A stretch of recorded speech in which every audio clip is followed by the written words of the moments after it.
اعوذ باللہ من الشیطان الرجیم بسم اللہ الرحمن الرحیم۔ سامعین، آج کی اس نشست میں حقیقت ابدیت محمدی صلی اللہ علیہ وسلم پر روشنی ڈالی جائے گی۔ اس نشست میں کلمہ شہادت کے دوسرے حصے میں مذکور لفظ عبد پر شرط و بسط کے ساتھ اظہار خیال کیا جائے گا تاکہ حضور ختمی مرتبت صلی اللہ علیہ وسلم کے مقام ابدیت تک کچھ رسائی حاصل ہو سکے اور یہ حقیقت اجاگر ہو سکے کہ حضرت صلی اللہ علیہ وسلم کا عبد یعنی بندہ ہونا کیا معنی رکھتا ہے، اور بارگاہ صمدیت میں ابدیت مصطفیٰ صلی اللہ علیہ وسلم کس مقام و مرتبے کی حامل ہے۔ عربی زبان میں عبد کا معنی غلام اور بندہ آتا ہے، اور کسی کے عبد ہونے کو عبدیت سے تعبیر کیا جاتا ہے۔ عبد کے معنی و مفہوم کے بارے میں عام لوگوں کے ذہن میں ایک آشکار اور مغالطہ پایا جاتا ہے۔ غلط العام کے طور پر اس لفظ عبد کا اطلاق صرف انسان پر کیا جاتا ہے، حالانکہ اپنی معنوی وسعت کے اعتبار سے لفظ عبد جملہ موجودات کائنات کو محیط ہے۔ کائنات ارضی و سماوی میں موجود ہر چیز بارگاہ رب العزت میں عبد کا درجہ رکھتی ہے۔ بنظر غائر دیکھا جائے تو ہر وجود جو کتمان عدم سے عالم ہست میں ظہور پذیر ہوا ہے، خدائے ذوالجلال کا مطیع و منقاد ہے اور اس کے نزدیک عبد کی حیثیت رکھتا ہے۔ چنانچہ ہر وجود اپنی عبدیت کے اظہار کے طور پر اپنے احوال کی مناسبت سے اپنے خالق کے حضور جبین نیاز خم کر رہا ہے، اور اس سے کوئی مستثنی نہیں۔ یہ بات ظاہر ہے کہ عبادت، پرستش اور بندگی کے لائق اور سزاوار صرف خالق کائنات کی ذات ہے، جبکہ خلقت کے اعتبار سے عالم ارضی اور عالم بالا سے تعلق رکھنے والی ہر شے، جن و انس، ملائکہ، حیوانات، نباتات، جمادات، شجر و حجر، غرض یہ کہ کائنات بسیط کے ہر گوشے میں پائی جانے والی ہر چیز اپنے خالق و مالک کے ساتھ رشتہ بندگی میں منسلک ہے۔ خالق کے ساتھ رشتہ بندگی کے استوار کر لینے کو مقام ابدیت سے تعبیر کیا جاتا ہے۔ کائنات زریں و بالا کا ہر وجود، خواہ وہ ذی روح ہو یا بے روح، بے شعور ہو یا باشعور، معبود حقیقی کے حضور تسبیح و تحلیل اور عبادت و پرستش میں اپنے اپنے حسب حال محو و مصروف ہے۔ ارشاد قرآنی کے مطابق آسمانوں اور زمین میں ہر ایک کو اس کے مقام ابدیت سے روشناس اور آگاہ کر دیا گیا ہے۔ سورۃ مریم آیت نمبر 93 میں ارشاد ہے، آسمانوں اور زمین میں جو کوئی بھی آباد ہیں، خواہ فرشتے ہیں یا جن و انس، وہ اللہ کے حضور محض بندے کے طور پر حاضر ہونے والے ہیں۔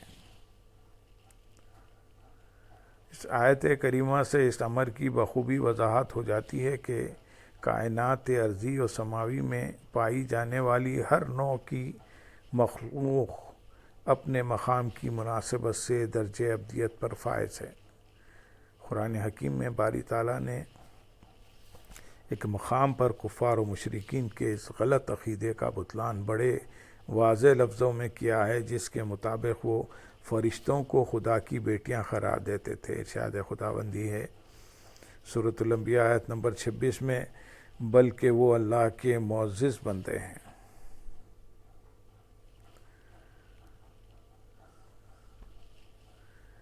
یہ امر محتاج وضاحت نہیں کہ خالق نے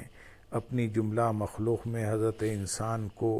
اشرف المخلوقات پیدا کیا اور اشرفیت کا تاج اس کے سر پر رکھ کر اسے ابدیت میں دوسروں سے ممتاز و سرفراز فرمایا۔ قطع نظر اس کے کہ کوئی انسان جاہل ہے یا عالم، حاکم ہے یا محکوم، کمزور ہے یا طاقتور، نیکوکار ہے یا بدکار، اس کی ابدیت کو دوسری تمام مخلوق سے متمیز کرتے ہوئے بلند تر درجے پر فائز کر دیا گیا ہے۔ اس کے لیے لازمی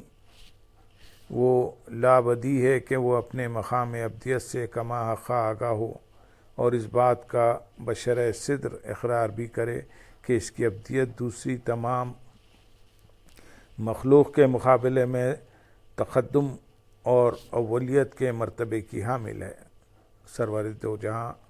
صلی اللہ علیہ وسلم کی ذات گرامی تمام بنی آدم کے مقابلے میں عبد کامل کے مقام و مرتبے پر فائز ہے۔ یہاں یہ امر محل غور ہے کہ حضور نبی اکرم صلی اللہ علیہ وسلم کی رسالت اقرار و اعلان سے پہلے آپ صلی اللہ علیہ وسلم کے مقام ابدیت کے تقدم کو جزء ایمان ٹھہرایا گیا اور دائرہ اسلام میں داخل ہونے کے لیے ہر ایک پر لازم ہے کہ وہ آپ صلی اللہ علیہ وسلم پر ایمان لائے۔ وہ آپ صلی اللہ علیہ وسلم پر ایمان لانے سے پہلے آپ کی ابدیت کی شہادت ان کلمات کو اپنی زبان سے ادا کرتے ہوئے دے: اشہد ان محمدً عبدہ و رسولہ، میں گواہی دیتا ہوں کہ بے شک حضرت محمد صلی اللہ علیہ وسلم اللہ کے بندے اور اس کے رسول ہیں۔ روایت و آثار دور نبوت سے بالتواتر ثابت ہے کہ دوران نماز حالت تشہد میں کلمہ شہادت ادا کرنے کے علاوہ حضور صلی اللہ علیہ وسلم اکثر لوگوں کے سامنے یہ کلمہ پڑھا کرتے تھے، یعنی آپ صلی اللہ علیہ وسلم اپنی نبوت اور رسالت کے اعلان سے پہلے اپنی ابدیت کا اقرار فرماتے۔ یہاں یہ نقطہ قابل غور ہے کہ مقام ابدیت و رسالت میں گہرا ربط و تعلق کار فرما ہے، جس کی تفہیم تصور توحید کی اساس ہے۔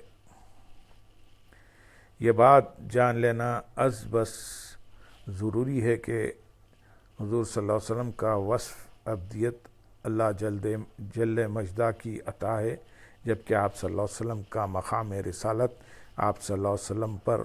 خدائے بزرگ و برتر کا خاص انعام اور عطیہ ہے۔ اسی بنا پر نبی کریم صلی اللہ علیہ وسلم اپنے مقام ابدیت کا خصوصیت کے ساتھ سب سے پہلے ذکر فرماتے اور پھر اس کے بعد اس عظیم انعام و عطیے خداوندی کا تذکرہ فرماتے جو بارگاہ صمدیت سے رسالت کی صورت میں آپ صلی اللہ علیہ وسلم کو عطا ہوا تھا۔ شہادت رسالت پر شہادت ابدیت کو مقدم کرنے کے اسباب، اس امر میں کوئی شک نہیں کہ ابدیت اور رسالت آقائے دو جہاں صلی اللہ علیہ وسلم کی دو امتیازی شانیں ہیں جن کا کلمہ شہادت میں ذکر کیا گیا ہے۔ شہادت رسالت پر شہادت ابدیت کو مقدم کرنے کے 3 اسباب ہیں جو کہ یہ ہیں۔ پہلا سبب، حضور صلی اللہ علیہ وسلم کے مقام ابدیت اور رسالت کے باہمی ربط کو سمجھ لینے سے یہ نقطہ واضح طور پر آشکار ہو جائے گا کہ ابدیت کا تعلق کلیتاً ذات خداوندی سے ہے اور غیر اللہ سے اس کی کوئی نسبت نہیں۔ اس کے برعکس رسالت کا تعلق ایک طرف براہ راست مخلوق خداوندی سے ہے تو دوسری طرف ذات خداوندی سے بھی ہے۔ گویا رسالت خدا اور بندے کے درمیان واسطہ ہے، چونکہ ابدیت کا مطمع نظر سب علائق دنیاوی منقطع کر کے خالق حقیقی سے ایسا ایک گونا تعلق استوار کر لینا ہے کہ اسی کی ذات بندے کے کامل انہماک اور توجہ تام کا مرکز و محور بن جائے۔ اس بنا پر کلمہ شہادت میں اس کی ذکر کو اولیت دی گئی ہے۔ اس کے باوصف منصب رسالت الوہی پیغام کو نوع انسانیت تک پہنچانے کا متقاضی ہے۔ رسول کا کام بندگان خدا کے رشد و ہدایت ہے تاکہ وہ گمراہی و ضلالت کے اندھیروں سے نکل کر ایمان و ایقان کے نور سے بہرور ہو جائیں۔ مقام ابدیت پر جہاں توجہ اللہ کا رنگ غالب ہوتا ہے، وہاں مقام رسالت پر توجہ المخلوق کی کیفیت کا اثر بغایت درجہ گہرا رہتا ہے، کیونکہ رسول کو اپنی ذات کے لیے نہیں بلکہ خلق خدا کی رہنمائی کا فریضہ سر انجام دینے کے لیے منصب رسالت پر فائز کیا جاتا ہے۔ دوسرا سبب، یہ بات کسی وضاحت کی محتاج نہیں کہ مقام رسالت ایک عبد کے مقابلے میں بدرجہ اعلیٰ و ارفع ہوتا ہے، لیکن جہاں تک ابدیت کا تعلق ہے، رسول کی ذات خدا سے اپنا رشتہ عبودیت محکم طور پر قائم کرنے کی اولیت وہ ترجیح دیتی ہے۔ آقائے دو جہاں صلی اللہ علیہ وسلم کا ایک ارشاد گرامی اس مضمون پر دلالت کرتا ہے کہ اے میرے رب، میں تیرا رسول برحق ہوں اور میری رسالت تیرے گم کردہ راہ بندوں کو رشد و ہدایت سے بہراور کرنے کے لیے ہے، لیکن جہاں تک میری ذات کا تعلق ہے، میں اس بات کو ترجیح دیتا ہوں کہ اول و آخر تیرا بندہ رہوں۔ یہی سبب تھا کہ حضور صلی اللہ علیہ وسلم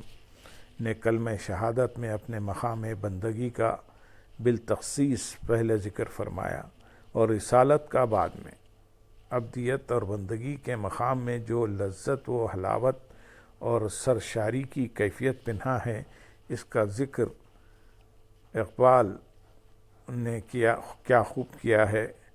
متاع بے بہا ہے درد و سوز و آرزو مندی، مقام بندگی دے کر نہ لوں شان خداوندی۔ تیسرا سبب، کلمہ شہادت میں مقام ابدیت کو اولیت دینے کی تیسری حکمت یہ ہے کہ بنی آدم کے قلوب و اذہان میں از راہ تعلیم یہ نقطہ جاگزیں کر دیا جائے کہ جب آقائے دو جہاں صاحب لولاک صلی اللہ علیہ وسلم سے بڑھ کر کائنات میں کسی فرد کو بارگاہ صمدیت میں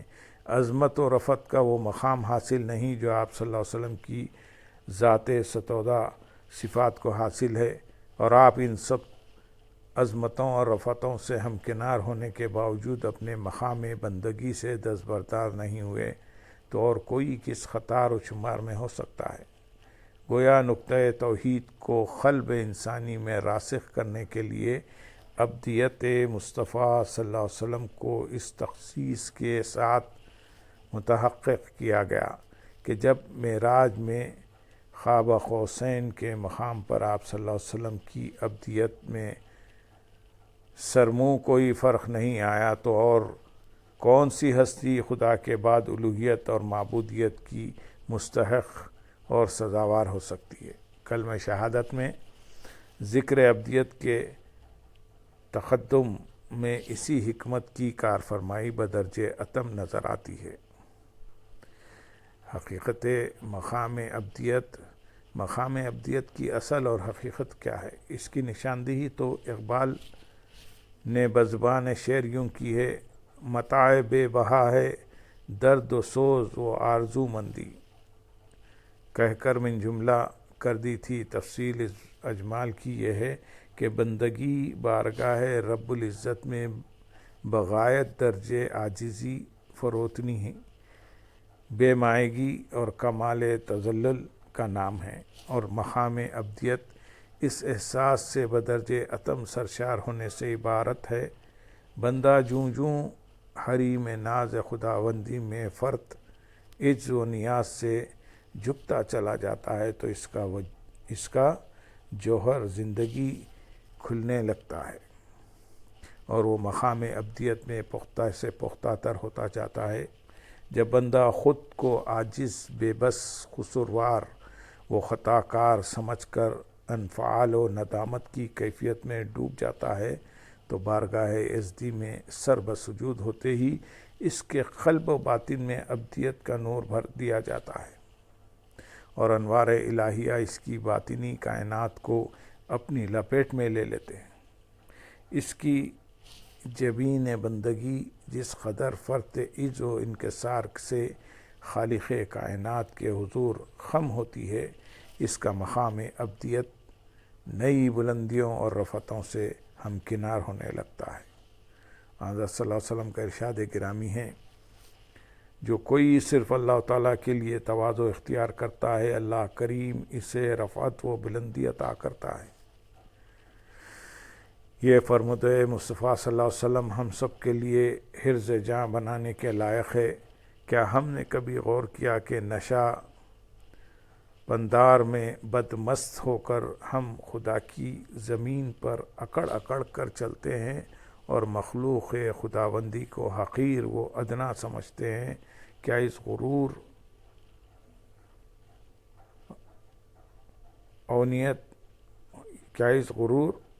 رونیت پر مبنی طرز عمل اپنا کر ہم اس حقیقت سے ناآشنا نہیں کہ خدا کی نظر میں ہم کتنے گر چکے ہیں اور دنیا میں ہر جگہ ذلیل و خوار ہو رہے ہیں۔ بارگاہ الہی میں حقیقی عزت اس کی بارگاہ بے ہمتا کے آگے جھکنے اور بندگان الہی سے تواضع، خاکساری اور عز و انکسار کا انداز اختیار کیے رکھنے میں مضمر ہے۔ یاد رہے کہ جو شجر جتنا ثمردار ہوتا ہے وہ اتنا ہی جھکا ہوا ہوتا ہے۔ اللہم صلی علی سیدنا محمد وعلی آلہ سیدنا محمد وبارک وسلم، وآخر دعوانا ان الحمدللہ رب العالمین۔ سبحان ربک رب العزت عما یصفون وسلام علی المرسلین والحمدللہ رب العالمین۔ السلام علیکم ورحمۃ اللہ وبرکاتہ۔